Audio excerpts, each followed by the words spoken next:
Salut à toutes et à tous, bienvenue dans ce nouveau numéro du Mag Echo. Nous sommes chez le manufacturier d'orgue Mühlhausen à Échaud. Métier étonnant, passionnant, rencontre avec le patron Patrick Armand, visite des lieux. Vous allez découvrir une entreprise pas comme les autres qui a investi tout de même ces 2 dernières années plus de 800 000 € pour se moderniser dans ce nouvel atelier. Avant cela, un petit peu de douceur dans ce monde de brut, rencontre avec le Mulhousien Faller qui distribue des bonbons bien connus. Est-ce que vous succombez? Est-ce qu'en temps de crise, vous vous accordez une petite douceur? Regardez ce reportage signé Émilie Jaffrat. Malgré son image de chaîne, Faller, c'est une entreprise familiale de 36 salariés. 8 boutiques seulement sont réparties en Alsace et 90 bacs de bonbons mis à la disposition de ses clients. Mais Faller ne fabrique pas ses propres friandises. L'entreprise familiale les sélectionne par le biais de Nathalie Faller, qui met un point d'honneur à goûter tous les bonbons qui arrivent sur son bureau. Le goût, la couleur, l'originalité, autant de critères qui ont leur importance. Des fois, on a des choses comme ça. Donc le bonbon au piment là que vous voyez là, c'est une nouveauté chez nous. Là, il tombe sur le bureau. Il est vraiment là pour son originalité. Pour la petite histoire, il a été testé dans nos magasins auprès des collaboratrices, sans leur dire bien sûr que c'était des bonbons au piment, parce que sinon c'était pas marrant. Ensuite, on les a proposés au magasin. On dit tiens, on a sous le coup d'un bonbon piment, c'est rigolo. Donc on l'a fait pour la farce, pour que les gens, nos clients puissent le donner et faire des farces comme nous on l'a fait dans les bureaux. Et en fait, c'était un vrai carton parce qu'on en vend énormément. Pour la farce ou le plaisir, ce sont en moyenne 300 clients qui passent en caisse chaque jour dans une boutique. Au total, près de 60 tonnes de bonbons sont vendus chaque année. Le secteur ne semble pas connaître la crise. Le bonbon, c'est du réconfort, c'est des couleurs, c'est... de prendre un sachet chez moi, de l'ouvrir, de prendre la pelle, c'est déjà les papilles gustatives qui sont en action. Ça vous met en joie, enfin ça vous donne du plaisir. Et je pense que se faire un sachet de bonbons, c'est aussi beaucoup de plaisir. Il y a 2 ans, les bonbons étaient menacés par la loi sur les colorants naturels. Ils sont devenus palos, mais les fabricants sont parvenus à s'adapter. Aujourd'hui, c'est la lutte contre l'obésité qui semble menacer le bonbon. Nathalie Faller est loin de s'en inquiéter. Tout est question de quantité en fait. J'ai dit, moi je mange du bonbon depuis que j'ai 18 ans et j'ai pas l'impression d'être obèse. Et il y a plein de nos clients qui ne sont pas obèses. Alors l'obésité existe et je pense qu'il ne faut pas tout mettre. Je pense sur les bonbons, ou sur les boissons, ou sur les pâtes, ou sur les frites. Je pense que c'est un ensemble de choses et qu'il faut revenir, il faudrait revenir à des normes un peu plus justes et des poids un peu plus justes. Même si le marché du bonbon ne semble pas près de s'effondrer, Faller est toujours en quête de nouveautés. Il y a 24 mois, l'entreprise familiale a développé un site internet de vente de dragées, un moyen de sortir de l'Alsace. Le site comptabilise 4000 visites par jour et 100 colis partent quotidiennement dans la France entière. En 2010, le chiffre d'affaires de Faller aurait avoisiné les 3,5 millions d'euros.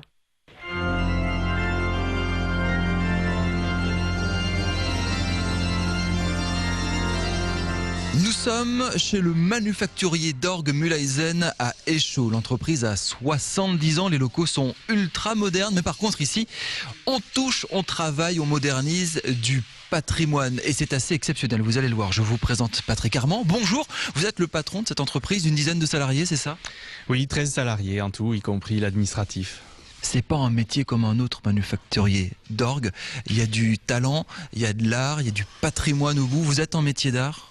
Oui, tout à fait. On est métier d'art. On est d'ailleurs membre de la FREMA, la Fédération régionale des métiers d'art d'Alsace. On a reçu le titre de meilleur ouvrier de France en 2000 pour un instrument en Allemagne. Et on a un label qui s'appelle Entreprise du patrimoine vivant. Donc on voit bien que l'activité est bien ancrée dans le patrimoine. On va le voir tout à l'heure ici. On travaille des matériaux nobles, du bois, évidemment, du métal, du cuir même. C'est assez exceptionnel.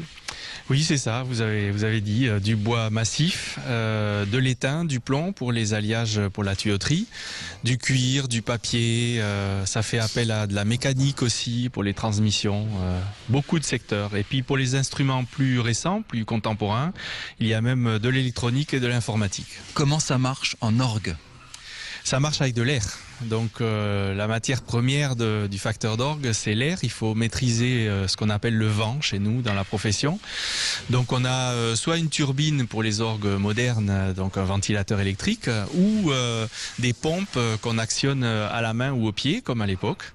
Dans des grands soufflets, c'est ça qu'on est en train de monter derrière vous d'ailleurs. Voilà, donc on fabrique ici en ce moment pour une restauration, reconstruction d'un orgue historique en Allemagne de 1738. 4 soufflets neufs qui sont les plus gros soufflets qu'on ait jamais fait ici, donc qui mesurent 3,30 m de long et 1,60 m de large. L'ensemble de ces 4 soufflets va peser à peu près 2 tonnes sur la tribune et va fournir l'air nécessaire à un instrument de 3 claviers, 45 jeux, donc un grand instrument. On remplit ces soufflets d'air, ensuite on appuie sur des touches, l'air est envoyé mécaniquement, vous allez le voir, dans des grands tuyaux, des grandes pipes, c'est ça, et en fonction de la taille de ces tuyaux, c'est la note qui est jouée.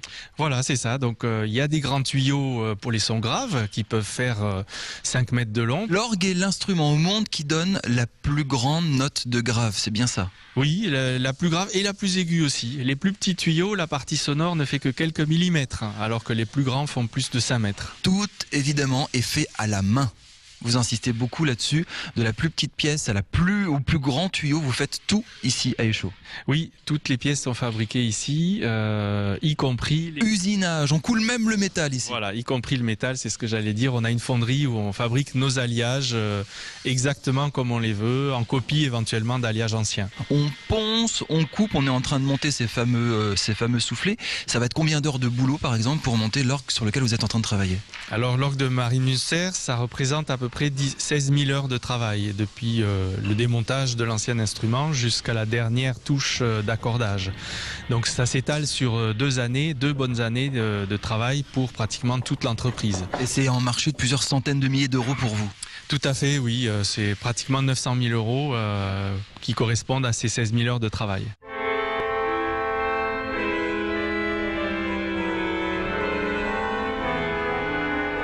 Voici l'orgue de Montmédy, création fin 17e. Depuis 1914, il est à peu près dans cet état et il est restauré ici à Échaud.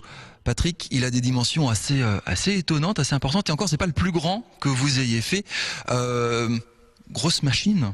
Oui, 7,50 m de haut et 4 mètres de large. Par contre, 1,10 m de profond, comme les instruments de cette époque-là étaient très peu profonds. Vous avez démonté en gros la structure. Ce qui est d'origine, c'est à peu près ce qui est le plus foncé, c'est ce genre de choses par exemple. Et vous devez absolument tout retaper, y compris la partie musicale. Voilà, c'est ça. En fait, c'est un double marché. Il y a un marché pour les monuments historiques en ce qui concerne la restauration du meuble qu'on appelle le buffet. Qui date donc fin 17e, vous l'avez dit. Et comme l'orgue a été entièrement pillé à la Première Guerre mondiale, il n'existait plus rien de la partie instrumentale. Mais vous travaillez comment? Est-ce que vous avez retrouvé des documents d'époque, des plans? Parce que là, voilà, il y a du vide, il y a des trous partout. Comment on fait? Non, malheureusement, les archives de la ville ayant brûlé, il n'y a aucune trace qui puisse donner avec certitude des indications sur l'instrument qu'il y avait avant.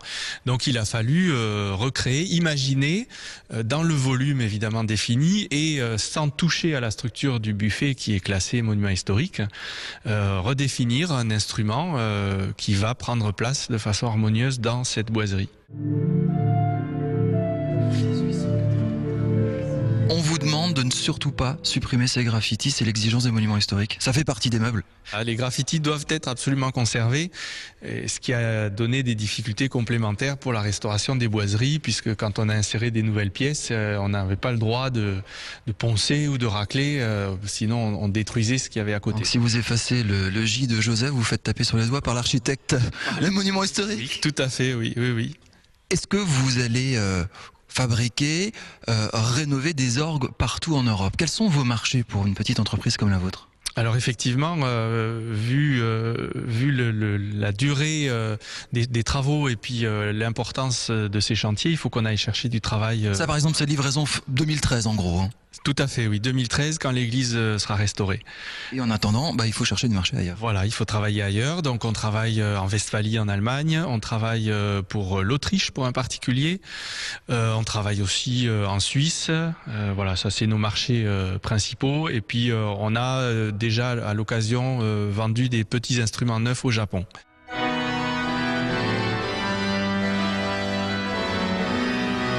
C'est l'une des parties les plus passionnantes de la fabrication d'un orgue. Ce sont les tuyaux dans un alliage très particulier. Voici un pavillon. C'est bien ça, Patrick, je ne me trompe pas? Tout à fait, oui, pavillon. Et le départ, donc là vous voyez en cône. pas tout à fait terminé, mais en cours d'élaboration. La première étape, c'est la feuille que vous tenez en main. Voilà, on coule un alliage d'étain ou de plomb dans des proportions qui vont changer suivant le style de l'instrument. L'appareil, tout à la main, chez vous, derrière, à quelques mètres. Voilà, oui, tout à la main, comme au XVIIIe ou XVIIe siècle. Et ce qui est passionnant, c'est que l'alliage est étudié parce que le métal sonne d'une manière très particulière aussi. Voilà, le métal a des propriétés différentes suivant sa dureté et ça influe aussi sur la sonorité. Là, en l'occurrence, il s'agit d'une restauration d'un orgue historique, donc on a reconstitué exactement l'alliage du matériau d'origine. C'est des années de boulot, j'imagine, de savoir-faire pour trouver le bon son. Alors, vous pouvez faire n'importe quel type de son en fonction des commandes. C'est une très grande expérience et c'est aussi une transmission de savoir-faire de génération en génération. Le réglage sonore d'un tuyau, c'est quelque chose qui prend des années et des années à maîtriser et pour ça c'est très important que les anciens transmettent aux jeunes ce savoir-faire. Et on teste, c'est ça, avec le petit orgue qui est à côté de vous, qui a un nom un peu particulier? C'est un mannequin, on appelle ça un mannequin, donc on va poser les séries de tuyaux qui viennent d'être fabriqués. Les tout gros tuyaux de plusieurs mètres, ça se met pas dessus, si? Si, on peut aussi les mettre dessus, oui. C'est pour ça que la pièce fait 5 mètres de haut, donc on peut mettre les plus grands tuyaux ici dessus pour les essayer déjà. Est-ce que c'est la plus grosse partie du boulot? Est-ce que c'est le cœur d'un orgue, le tuyau? C'est lui qui va livrer le son?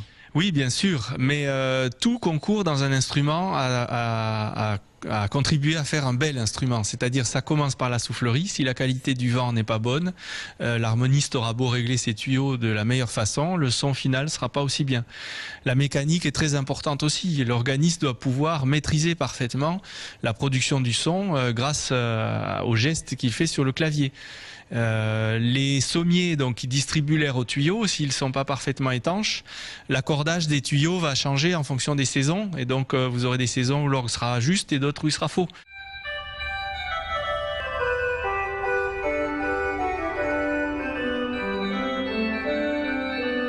Fin de ce Mag-Éco, merci de votre fidélité. Retrouvez ce magazine sur notre site internet alsace20.tv.